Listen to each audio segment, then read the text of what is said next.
مشتاق صاحب کا انتقال تو ہو گیا اور آپ سب جانتے ہیں کہ ان کا شعری مجموعہ شائع نہیں ہوا، لیکن وہ اسے ترغیب دے رہے تھے اور شیشے کا مسیحا اس کا نام رکھا تھا، تو وہ کتاب منظر عام پر آ جانا چاہیے.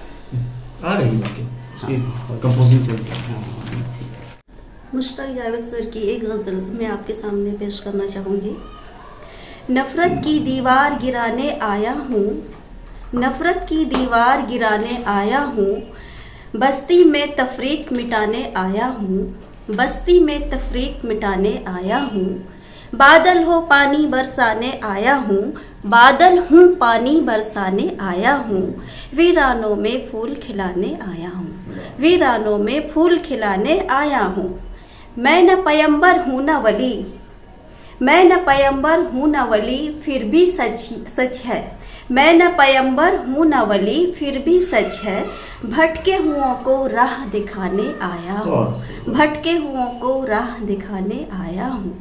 تہذیب و اخلاق سے آری دنیا میں، تہذیب و اخلاق سے آری دنیا میں، پرکھوں کی میراث بچانے آیا ہوں، پرکھوں کی میراث بچانے آیا ہوں. پیٹ مجھے بھرنا ہے بھوکے بچوں کا، پیٹ مجھے بھرنا ہے بھوکے بچوں کا. بازیگر ہوں کھیل دکھانے آیا ہوں، بازیگر ہوں کھیل دکھانے آیا ہوں.